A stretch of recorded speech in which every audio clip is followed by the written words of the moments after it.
Apple is already feeling the love from customers ahead of the release of the company's newest iPhone. The tech giant stock reached an all-time high yesterday, and pre-orders for the iPhone X sold out in minutes last week. The anniversary smartphone is available in Apple stores this Friday, and it could take weeks for pre-ordered devices to actually reach customers. CNET senior editor Scott Stein has been testing the phone for the past day, and he joins us now. Good to see you. Hey, good to see you too. Hey, look at you showing off. I know. You've been fancy.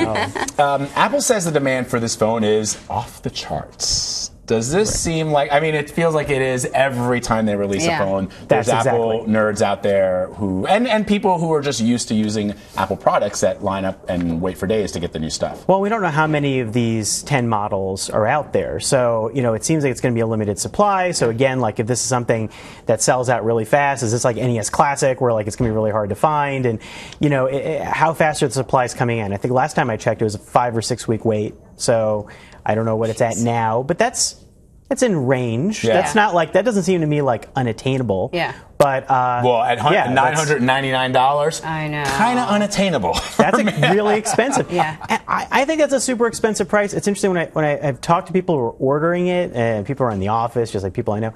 A lot of people bring up either upgrade plans. A lot of people bring up the price per month. It's interesting. I feel like that's a mental process now where people get into with a lot of things, where it's a subscription. Oh, it's $10 a month. Oh, it's $40 a month.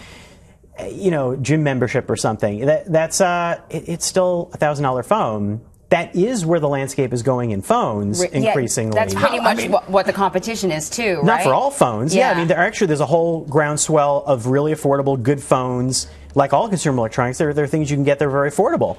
But at the top end, if you want to get the premium stuff, it is rising up there. I mean, an iPhone's iPad kind of is in there. Cheaper. I mean, you can get an iPad for less, right? You can get an iPad, you can get a MacBook. Right, the Pro can When I start first heard that price tag, I was like, this is crazy. And then I don't know what happened. I don't know if it's other people who were, up at midnight ready to click, or suddenly it didn't seem so crazy anymore. I think I went through the same process. Did you go through? You were like, I'm not there yet, but I might be getting there. There's a lot of people. But here's the thing, and this is what's infuriated me about Apple for many of the generations of the phones recently, is that a lot of these features are already on other phones. Yeah, except so tell me, why this is worth it, or why this is a better smartphone. Why don't I just jump ship?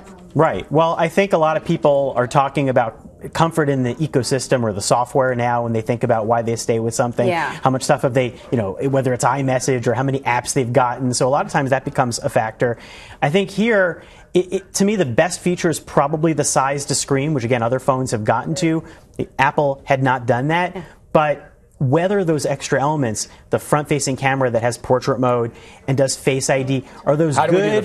How good are they? Yeah. We're still kind of testing out. I don't think they're going to be for everyone. So how do I unlock it? I just swipe up. So basically, if it registered you, which I registered me, basically you'd have to look at it, it would unlock, but then you still have to swipe up to do it.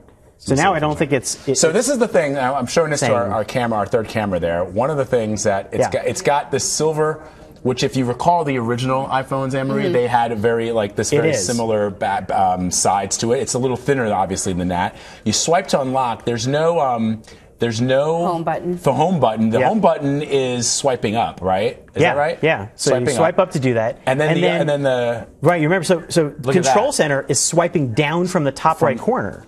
So to me, these are all cosmetic, though. Exactly. Like, how is this going to transform my life? Well, it's also that's something that may be hard to learn. So it's something that you might say, well, do I prefer the home button?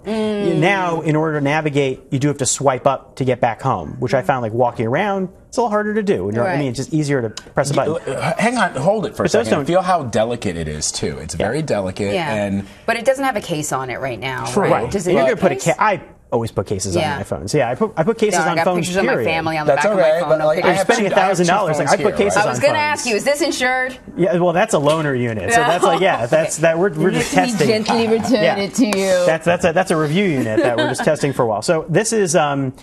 I think for a lot of people it's about the screen. I think cameras. So again, the cameras are incrementally better on the front and the back. But is that an increment you need? Because I think that so far a lot of the key stuff that Apple does with its camera tech is really pretty similar on the 8 Plus, and the 10. Okay. Basically, like an everyday photo, does it look good?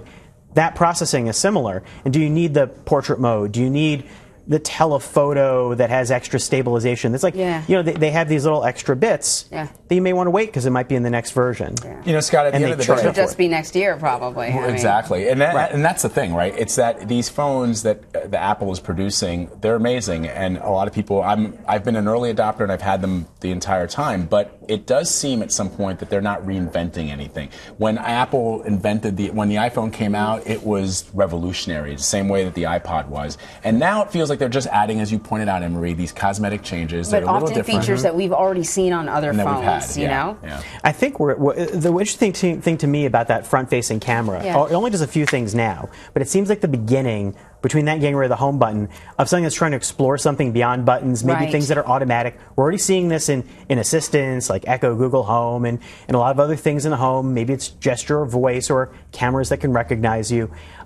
Where does that go, though? Is this the final step? That's the beginnings of that, but you're just at like stage one. You could try it now or you could wait. That's what a lot of people said about the AirPods, that, yes, sure, they seem sort of odd and will they fall out, but this is much, much bigger than wireless listening. Right. So, and bring that it ended on. up feeling comfortable. Exactly. Like, I think the best thing is how it feels, and I also thought Face ID surprisingly worked. Mostly. Okay, good to know. That's cool. Scott Stein, thank you for popping by. Thanks.